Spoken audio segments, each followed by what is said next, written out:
Is your loved one's angry outbursts making it really difficult to care for them, and you're tired of all the yelling and the throwing of things, or even kicking or biting or screaming? You're just tired of it? In this video, I'm going to be sharing with you 3 of the most common mistakes that I see people make that could be triggering your loved one or your client into these angry outbursts. Exactly what to say and do in order to get your loved one to not be angry in the first place. And be sure to watch to the end of the video, because I will be revealing what you can do to de-escalate your person if no matter what you do, they end up getting angry anyways.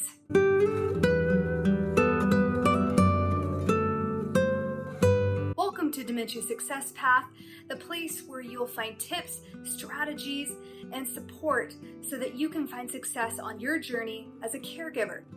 And if you haven't already liked this video, be sure to give this video a like and subscribe, because the more people that like and subscribe to this channel, the more people that will be able to get this education and this information.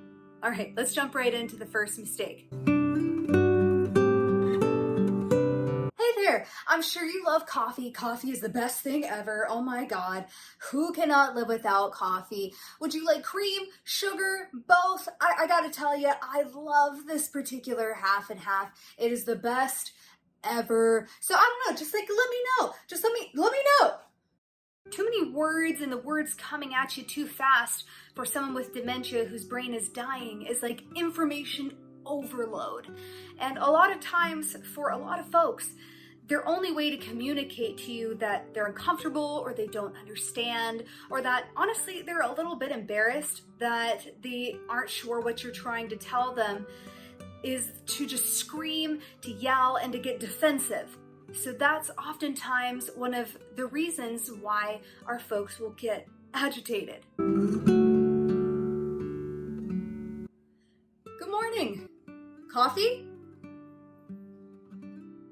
Now, in the first example, the person who has dementia is trying to process through way too much information, and as a result gets overwhelmed and frustrated and ends up trying to chuck their coffee onto the person that's trying to take care of them and be nice to them. But in the second example, we have simplified our request and made it a little bit easier to process for a person. Now, just because our approach is a little bit more simple doesn't mean that we speak in a more childlike manner. We still need to think about the fact that our loved one or our client is still an adult and they still want to be treated as an adult. So keeping it simple with as few words as possible and providing pauses for your loved one to think about things and respond is going to be your best chance at reducing some angry outbursts. Mom, your sheets are wet. I gotta go and change your sheets. You gotta get up. No, leave me alone. Mom, stop being difficult. I need to change the sheets. I said leave me alone! Now, commanding instead of asking your loved one or client can be very tempting in a moment where their health or their safety is concerned. But what you have to keep in mind is that if you are the child or the grandchild or someone who is significantly younger than the person you're taking care of, it's going to be humiliating for someone who is that much younger than them, or perhaps someone who they took care of, to tell them what to do all of a sudden. It's a weird role reversal in that way. So a lot of times when we are demanding things to be done, there's going to be a lot of resistance. There's going to be putting the heel down. There's already been so many losses in that person with dementia's life that they are going to try to take back control and choices at any given opportunity. And oftentimes that will come out as a big fight, or it will come out as someone being physically aggressive even. Hey Mom, I think your bed is wet. Would you mind getting up so I can change the sheets? No, I like being in my bed. Okay, I hear you.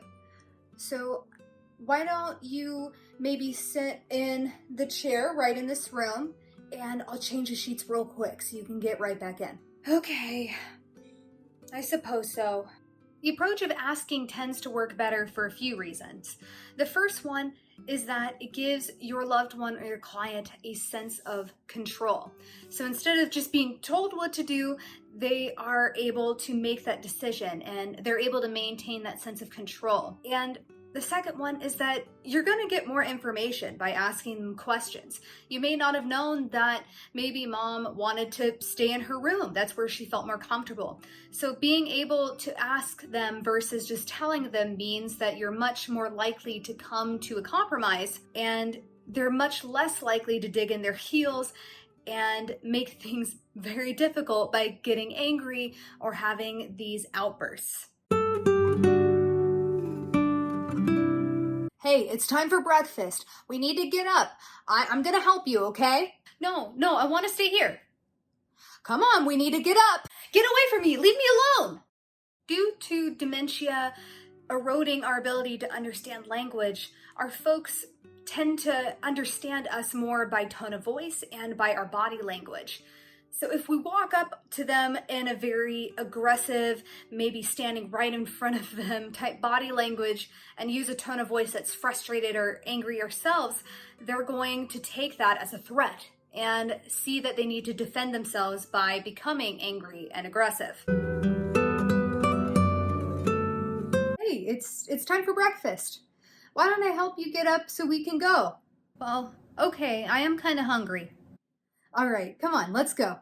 A happy, calm, non-threatening voice, and standing not just directly in front of them, maybe standing a little bit to the side, is going to communicate to our loved one or client that we're not a threat, that we're there to help them and that we are their friend. Now, sometimes, despite our best efforts, our loved one or client will still get angry and frustrated with us. This could be because of a hallucination or a delusion or fixed belief, or simply that they're not feeling well or they have an unmet need that hasn't been met yet. So if you find yourself in a situation where you've done everything that you possibly can and they're still angry and agitated with you, this is how you can de-escalate them so that they won't stay angry for very long and that they will calm down fairly quickly. The first thing to do is hear them out and validate their feelings so that they feel like they're being heard by you. Oftentimes, this alone can be the thing that will calm them down enough so that you can either distract them or redirect them to something else. And if all else fails, if absolutely nothing fails, they're flying off the handle, it's best to just give yourself some distance. Usually at that point, you've become the object of their anger and their frustration. So if you are the only one that is taking care of them, what you can do is face them away from you if they can't be left alone. Or what you can do if you have somebody to help you or your loved one or client can be left alone is just leave the room or leave the house and let them blow off some steam so that you can come back and resolve this issue when we're a little bit more calmed down. If you want more tips like this, be sure to grab in the description box below our Dementia Success Guide that will give you a little bit more detailed overview of all the things that you need in order to find success as a caregiver. And if you liked this video, again, be sure to give it a like, subscribe to the channel, and comment down below. Let me know which advice resonated with you the most, or if you've tried any of these. Let me know. And I so appreciate you being here on this channel, and I look forward to seeing you in the next one.